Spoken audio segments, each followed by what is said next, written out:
Voltamos com o programa Contraponto, hoje entrevistando o deputado federal Francisco Rossi. Deputado, o senhor falou da questão dos aposentados. E aí, como é que fica? O senhor falou que é contra a proposta do governo. Qual a diferença da proposta que o senhor defende e da proposta do governo? O que eu defendo é o fim do fator previdenciário que vem achatando, ano após ano, a aposentadoria, né, de qualquer aposentado. Agora o governo está propondo um número em torno de 6,7% e nós estamos nos batendo um número que se aproxime de 8%, se possível até mais, né? Então existe esse impasse, né? Os aposentados não aceitam essa proposta do governo, nem a contraproposta que foi apresentada há pouco tempo de 7%, que foi uma proposta acordada entre a Câmara Federal e pelas lideranças, né?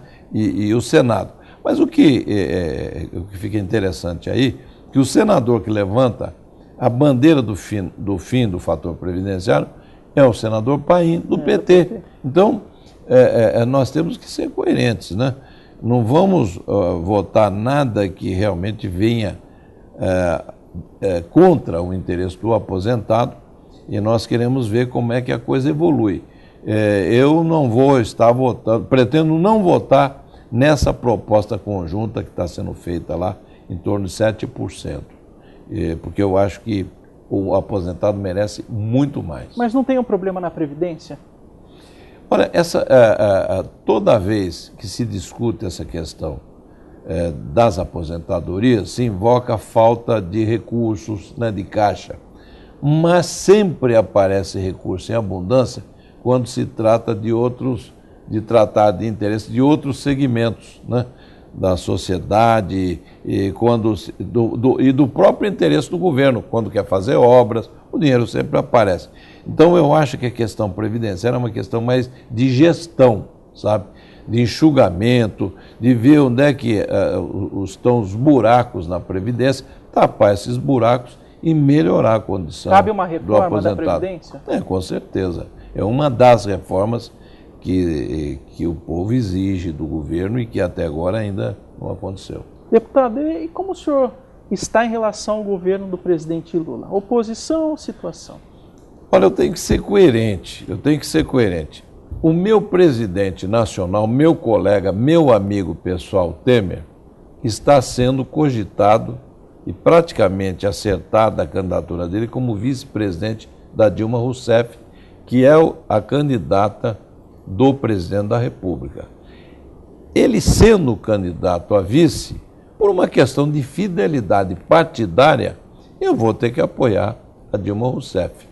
Então, nós estamos apenas aguardando o que é que vai acontecer com o nosso presidente, que é super competente, um homem experimentado, experiente, um homem que tem um tremendo jogo de cintura, consegue presidir a Câmara Federal com muita competência, com muito equilíbrio. Eu sou um admirador do Michel Temer. E o governo Lula?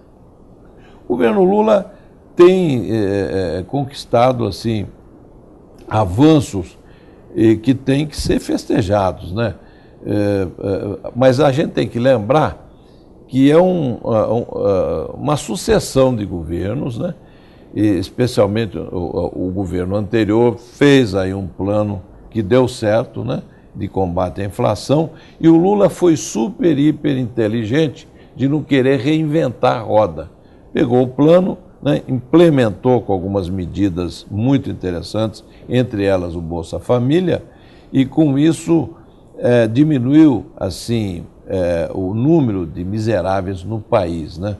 Então, aumentando o poder aquisitivo, a economia do mundo sofreu um grande impacto com o problema da crise imobiliária nos Estados Unidos, mas chegou aqui com menos impacto, por medidas adequadas, inteligentes, lembrando que o presidente Meirelles do Banco Central, que foi eleito deputado federal pelo PSDB, foi recrutado, olha só a inteligência e a visão do governo Lula, recrutou imediatamente, antes que tomasse posse, o Meirelles, que é um homem que tem repercussão no mundo econômico e financeiro, em todo o mundo, né? O nome dele tem uma grande repercussão, assumiu a presidência do Banco Central e o impacto dessa crise imobiliária que se espraiou por todo o mundo, ela chegou aqui com menos força.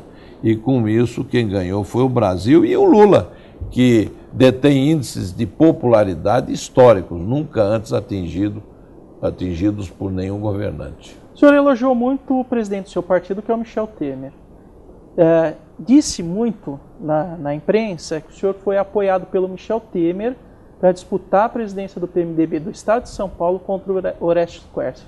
Isso é verdade? Olha, eu tenho que ser franco, eu tenho um compromisso com a verdade, né? Embora eu seja amigo do Temer, mas vamos recordar que na semana que antecedeu a convenção do mês de dezembro, que eu disputei a presidência, o presidente Lula deu um escorregão verbal lá no Maranhão, quando ele propôs uma lista tríplice para que o PMDB indicasse o candidato a vice da Dilma. Com isso, o Temer ficou engessado. Como é que ele iria me apoiar se ficou numa posição difícil com essa declaração do Lula? Eu diria que a declaração do Lula jogou o Temer no colo do Quercia, né? Então, eu fui sozinho. Essa história de que eu tive apoio indireto do governo federal, do PT, tudo conversa fiada, tudo balela. Eu não tive apoio, não tive um voto, não tive um centavo de apoio logístico, né? Nós fomos com as nossas próprias pernas, os nossos próprios esforços. Registrei a chapa numa terça-feira para disputar a convenção no domingo, né? Consegui um apoiamento de 65 delegados, consegui 73 votos na convenção e, curiosamente, dos 65 delegados, só 7 ou 8 foram votar. Se tivesse ido os apoiamentos votar, eu teria tido os 20%, que era o nosso objetivo, né? E não conseguimos, ficamos nos 12%. E por que eu enfrentei o Quercia?